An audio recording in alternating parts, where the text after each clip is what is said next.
Hello. Hey, good morning, Kimberly and Good morning, everyone. Jen.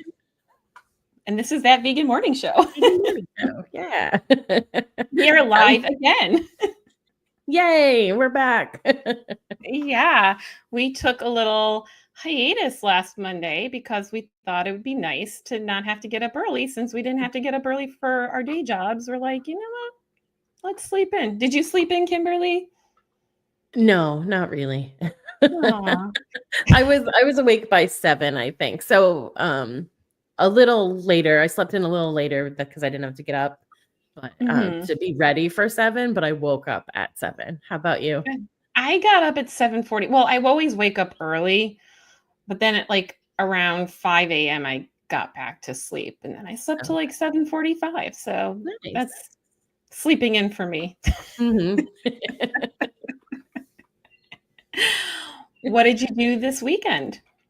This weekend, on Saturday morning, I went to this cafe down in Englishtown, New Jersey, called the Baklava Lady, Ooh. and it was amazing. JP and my mom went, and we had such amazing food. Hey, good morning, Richard. Good morning, Welcome. Richard. Thanks Happy for being Monday. here. Yeah, happy Monday. The food was amazing. And I've had her baklava before because, she's been at some veg fests Mhm. in the past, so I knew what I was in for that way, that it was gonna be super good, but I hadn't had any of the food from Baklava Lady before, and I had the, Turkish breakfast plate, and then I had, like, a I'm going to mispronounce it, but it was like a spinach and cheese borek, and it's kind of, like it's like phyllo dough and spinach and cheese, and Mhm. oh my goodness. And then I had a strawberry matcha latte, which I'd never had matcha latte with strawberries in it, like a Ooh. really nice fresh strawberry puree. And JP and my mom had gotten the daily special, which was like a vegan steak with vegetables and a sauce over like crunchy pita, Oh my and God. all of it was incredible. So, so good. So if you can find your way, she's open, I think Friday, Saturday, Sunday. So she's not open during the week. But if you can find your way down to Englishtown, New Jersey, make sure you visit the Baklava Lady. She's amazing. I Yeah, think I need to find my way to Englishtown, New I Jersey. think you do. And I will meet you there. Any excuse Uh, to go back. I think we should. We should have a meeting.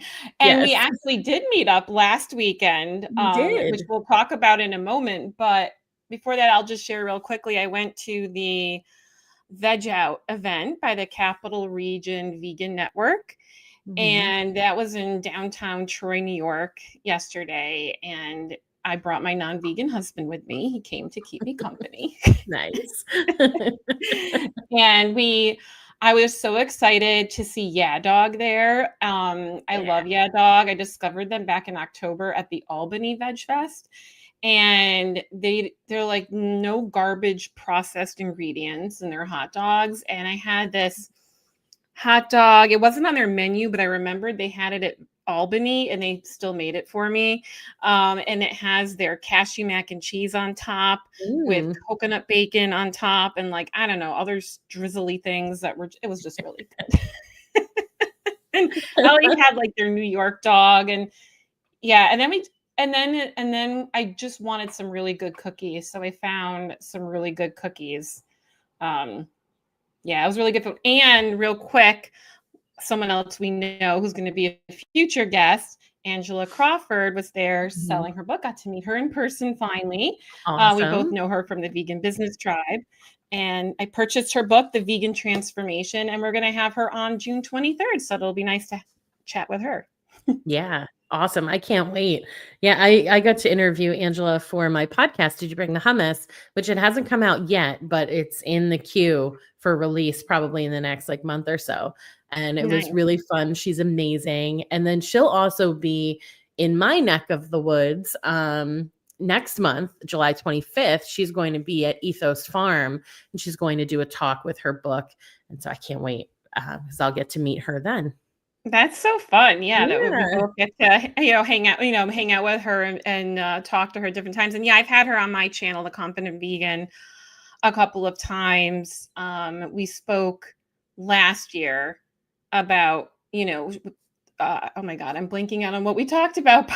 It was basically navigating, I forgot the title of it. I'll look it up, but we were talking about the challenges that vegans face, the spiritual and emotional transformation, which is what her book is about. But and then we also just talked about navigating those emotions of being a vegan around non-vegans. And then Mm, I posted an interview with her like a month or two ago after she released her book. So it's great. I'll share the links later of those talks, and then yeah. I can't wait to listen to your interview with her. I'm sure it's going to be Yeah. great. Thank you. And look who's joined us. Hey, Dominic, welcome. Thanks for being Hey, here. Dominic, thanks for joining us so early. So before we jump into our topic, let's talk about the weekend before Memorial Day Mhm. weekend. That Sunday, Yeah. we got to hang out with our husbands. You hosted us. It was so Yes, much fun. it Made a was so lot much of great fun. food, and we had lots of laughs. Yeah. It was really wonderful. Like I told you, we have not had a day where we just like laughed like that and just had so much fun. It was really so wonderful to have you both over. And Aw. thank you. Thank you for bringing the rebel cheese because we got to try Yes, it. and We neither of us had tried rebel cheese before, and you brought really amazing flavors, and it was three different cheeses, and it was so good. Why don't you tell everybody what cheeses you brought? sure. Well, we have a graphic here. I'm gonna Oh, that's pop right. right up. Here we go. So there was the brie, and then there was a pistachio one, chevre, I think. How do you pronounce that? Yeah, it's like goat like a vegan goat cheese. Right, and it was honey spelled with two e's. So it was their vegan Mhm. honey, and then their pepper jack. Yeah. And I brought a raspberry jam and some sorted crackers, and it was really tasty. I didn't have one I didn't like.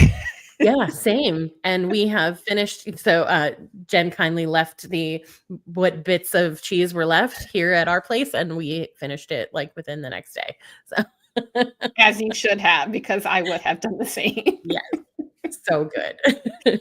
And then you made a really delicious pineapple tofu stir fry and these really amazing chocolate chip cookies, which the recipe is in our little recipe handout that if you sign up for our mailing list, you can get this amazing chocolate chip cookie recipe amongst other amazing recipes of ours.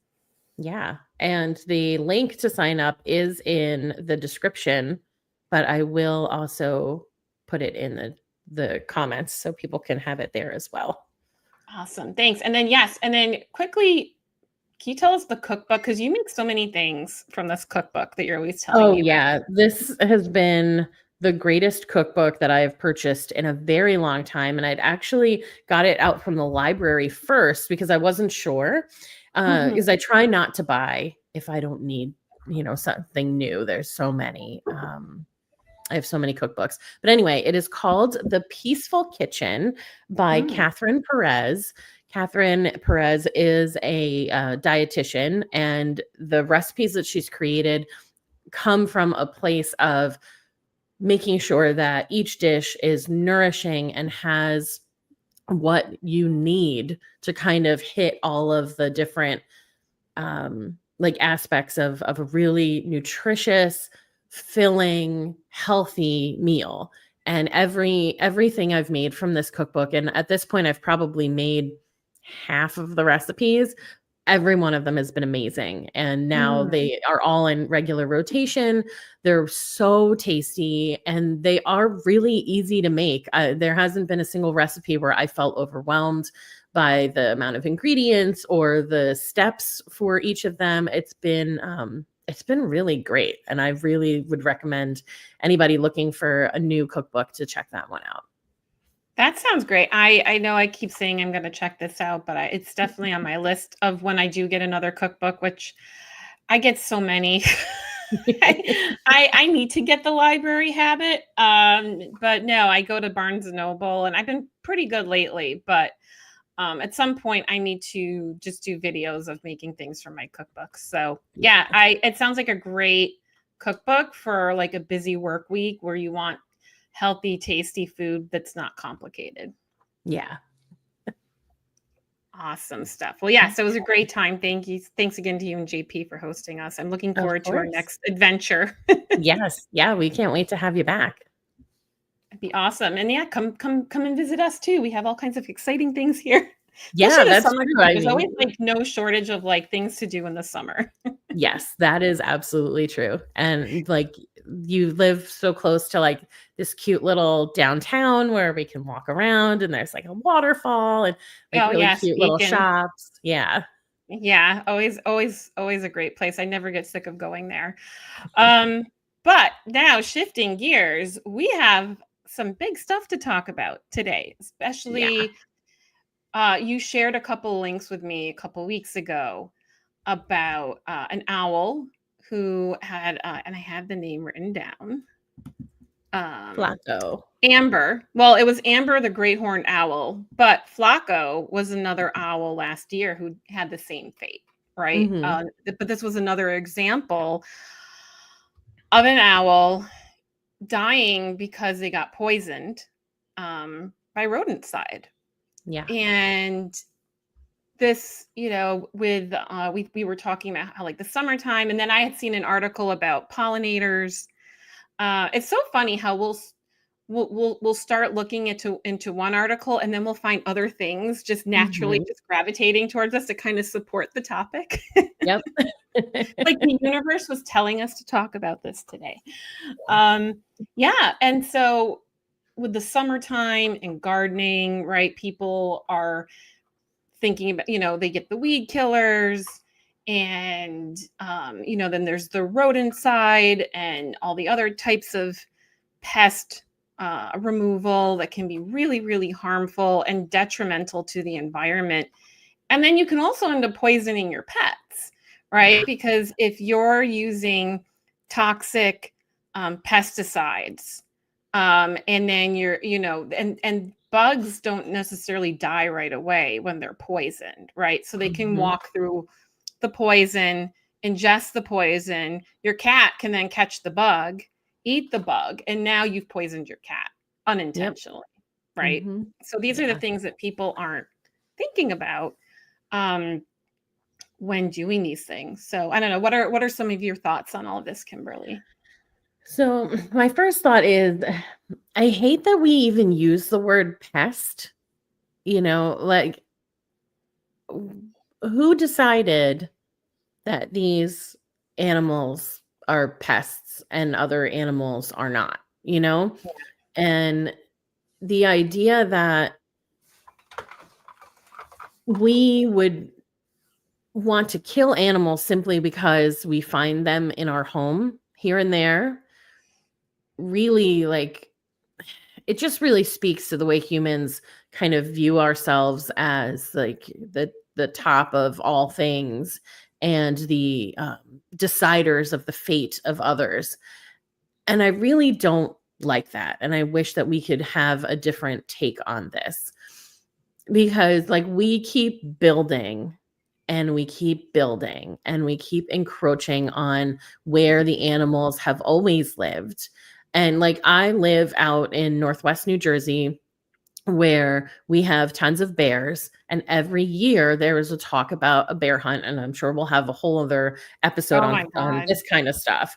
But because it's like, oh, bears got into my garbage and I'm worried that the bear will, maul my child because now they're comfortable walking through my backyard. And the whole thing that gets me is like, well, you built your house out here. Like, this is the bear's home that we have encroached on. And we have the responsibility to handle our garbage more carefully. In my old house, I didn't have a garage. So our garbage cans were out at the back of the driveway. And we would sometimes at night hear our garbage can get knocked down. We would know, like, we're not going out there now because we're not going to face the bear. We'll clean up the garbage in the morning. And it's just kind of what you have to deal with. And you should be more careful. And it's the same thing with, like, if you find mice in your home, you should really take a look at where are these tiny spaces where they can get in. And like, there really are steps that we could be doing where we're making sure that our space is safe. Of course, we don't want, mouse poop all over our kitchen or something like that. I get that. But there's steps that we can take. And you have a story about making sure that mice can be relocated, but safely, and not poisoning or glue trapping and harming them. Do you want to tell that story? Yes, absolutely. So a few years ago, when I was still living in Brooklyn, we lived in a two-family house. Didn't have any, never saw any mice. My cat Minora probably, scared them away if there were any. And then one summer, Ellie, my husband, went into the kitchen. It was like evening time. It was like dark, turned on the kitchen light, and there was a mouse on the counter and it darted behind the stove. And it's interesting because Minora was paying attention like a couple weeks before. Then she kept looking under the stove at something. We're like, did she get a toy under there? Like, what is she? But they have supersonic hearing. Well, then later on that evening, again, I then saw the mouse. So there was some activity, and I did not want to get a glue trap. I think they're horrible. And I agree with what you were saying before, right? They're not pests. Yes, it can be an inconvenience to us humans. And yeah, there's of course the concern about disease, because that is a real thing. But I feel it's important to find a way to coexist with nature. And so I told my husband, I was like, you know what, let me just research live traps. So I went on Amazon, and thankfully I was reading reviews, because I had discovered that some of the live traps were not long enough for their tails, and people who were well-intentioned trying to catch the mice alive ended up hurting the mice, and they would bleed to death, and people felt awful. And I was like, okay, I'm not even going to attempt that trap, because there's an 80% chance that won't happen, but then there's the other chance. So then I found one that was longer, and I think they might have had that in the writing. And I was reading reviews, and I was like, okay, we're going to get this one. So we got some peanuts, because they tell peanut butter. I figured peanut butter would be too messy. Let me just put some peanuts in there. So the night we got the trap, around 10 o'clock that night, we heard a snap, and sure enough, caught the little mouse guy. He was so scared, and I felt so sad for him. I have a photo of him somewhere. I was like, oh, I felt so bad for him. And it just like made my heart hurt that people kill them, with mouse traps and glue traps. And here's just this poor little frightened creature that just wanted to eat, right? And live his life. Just trying to live his life. Yeah. So, it took him, there's there was like an area down the block where there was like a field. There was like a schoolyard area. And I just let him free there, because I wasn't going to go traveling so far in Brooklyn, right? Going miles away at night. But I let him go, and he, look, they're everywhere. Mice and rats are everywhere in New York City. But I didn't want him in the house. And so let him outside. And then it happened. And then we caught another one. It was quiet for a while, and we caught another one. I feel like I rambled about this for a bit, but, yeah, I just wanted to share this story, and thanks for bringing it up, Kimberly, because it just, again, seeing the two mice that we caught, it just broke my heart what, people do to them. Yeah. And, they're going to live outside. Go live your mouse life outside. And, and hopefully they were both okay and successful mice. Yeah. Yeah. So mice, like the whole topic of our show today, right, is about this idea that cities and stuff feel like they need to control the rat population through poisoning them with zero consideration, it seems, to all of the other creatures that live. So, like taking New York City, for example, as we both live closest to that big city, the poisoning of the New York City rats. I follow an account, an organization called the Wild Bird Fund, and Mm, they take in lots of animals that are found sick, or lots of birds and stuff that are found sick. Someone brings them in, or they get a call that like a bird has been injured, and they'll go and get them if they have volunteers available to go get them. And they were sharing about some birds of prey who, like, I didn't even realize until I started following them, that birds of prey live in New York City, in Manhattan. mhm.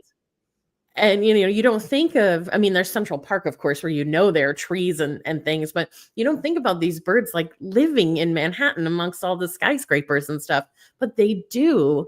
And they are eating rats and mice and voles and stuff. And when they eat these animals that have been poisoned by the rodenticide, how do you say it? Rodenticide, I think. Yeah, I think I so. think we'll go with rodenticide. No, it's like I really should have looked that up before it's the got show. side at the end of it, so It it sure sounds does. horrible. And so these giant birds, like, they have the ability, and they're not all giant. I don't know why I said giant, but these birds of prey have the ability to eat the rats and the mice and stuff and kind of help control the population.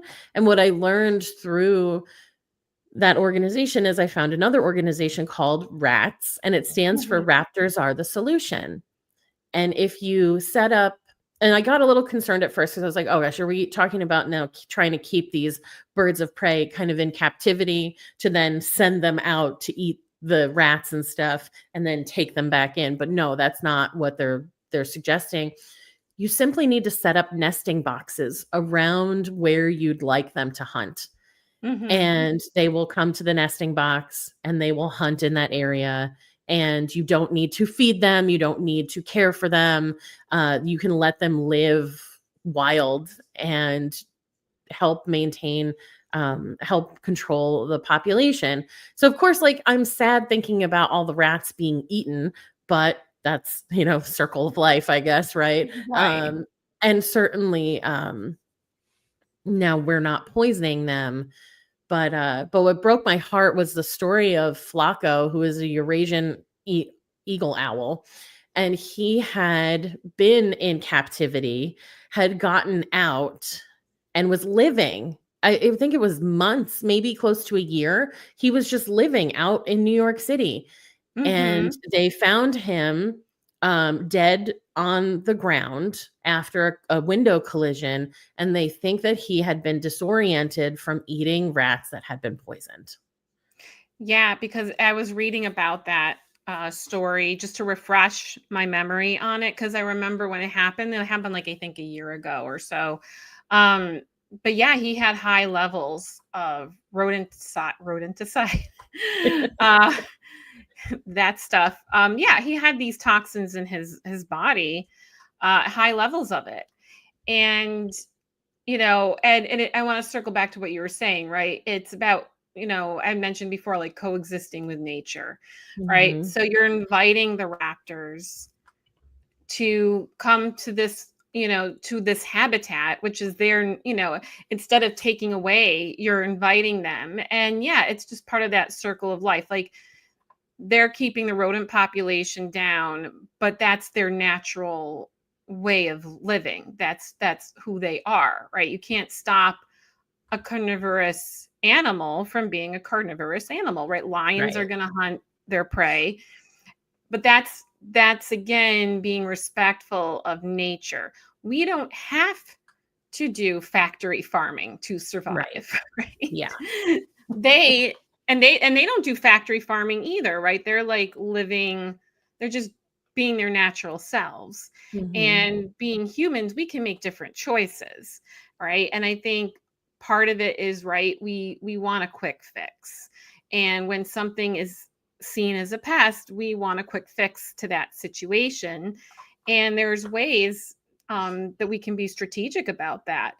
Um, and then another way, that this becomes a big problem, especially in the summertime, is during gardening season, because people start using the, weed killers and the pesticides, and that impacts pollinators. Like, we need bees and other Yeah. pollinators like butterflies to do their job, because without them, we're not going to have fruits and vegetables. And we need those whether we're vegans or not, right? We need fruits Mhm. and vegetables, right? And the whole other thing too is the animals that are used in factory farming, they eat plants, right? Right. So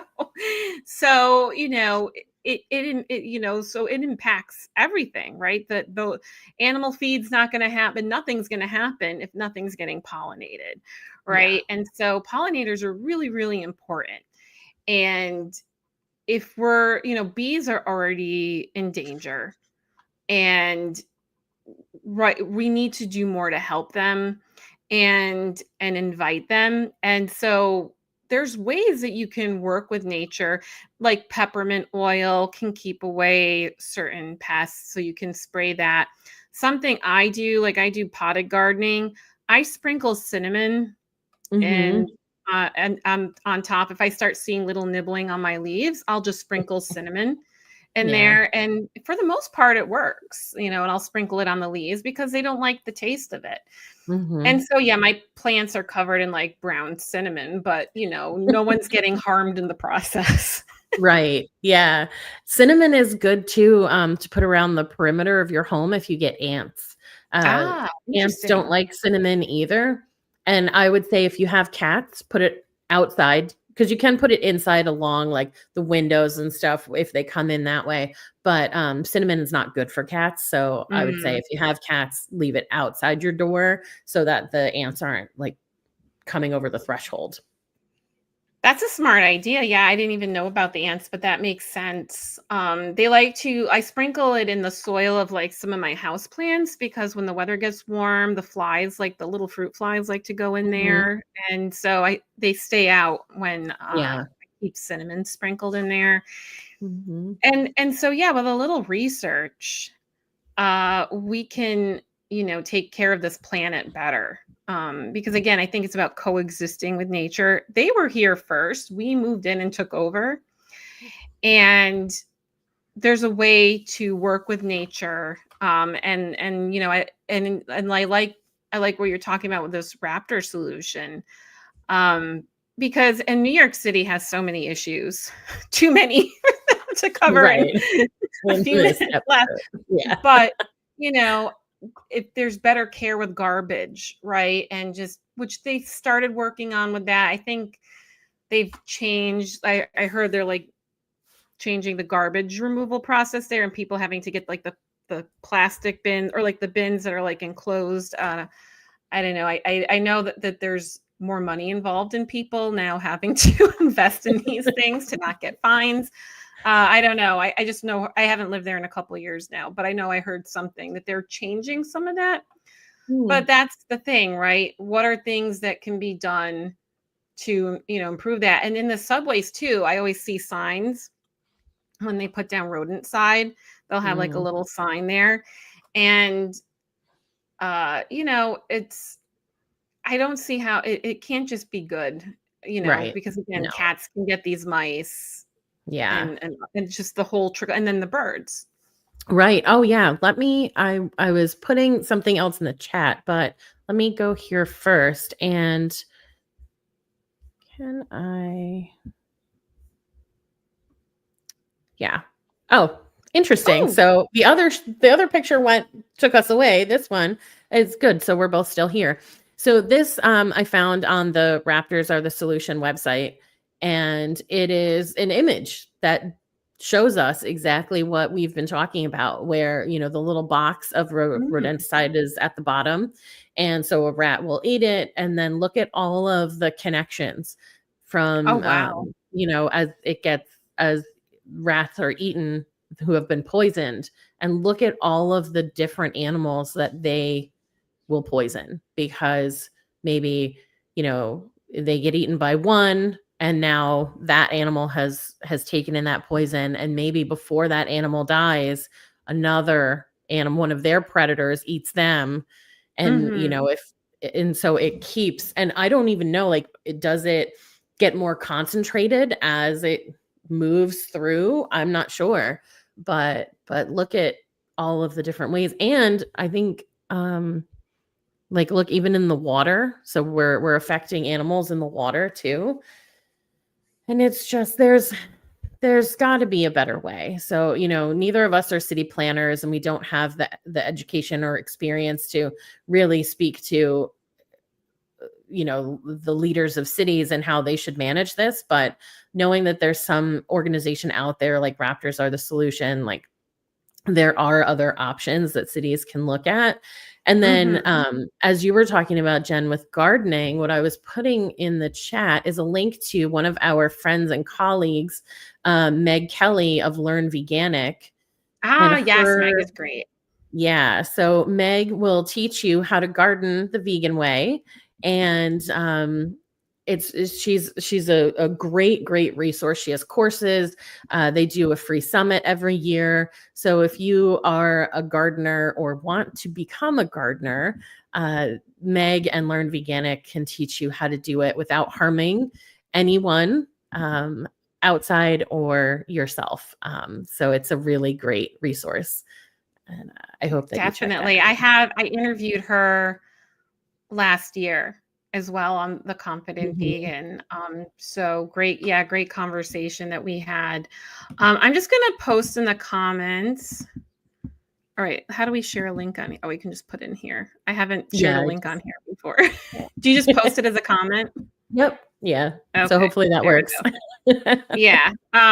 Here's And the the mouse trap that I got that caught the mice twice, and it gave them enough space for their long tails, so no one got Mhm. hurt.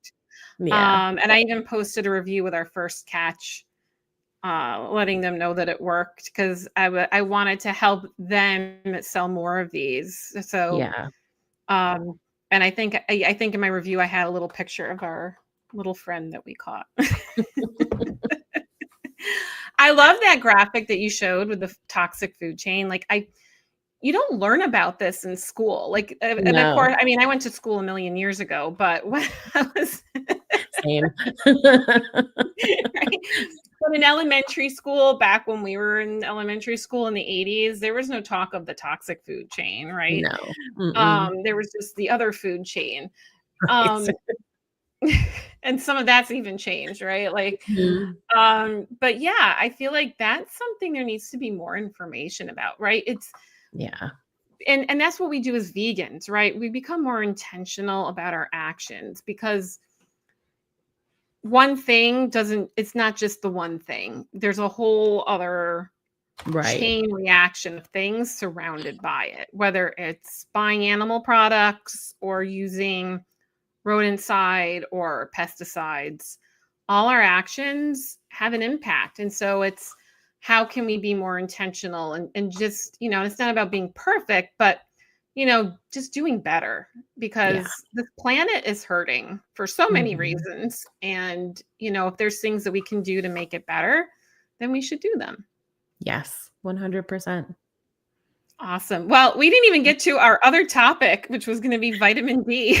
Oh, yeah. We'll have to, well, it got bumped. We'll put it on another episode. We'll put it on another episode.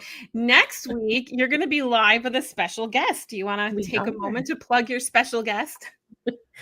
Oh, yeah. I was like, wait a minute, what's next week? Right. So next week, Jen will be busy.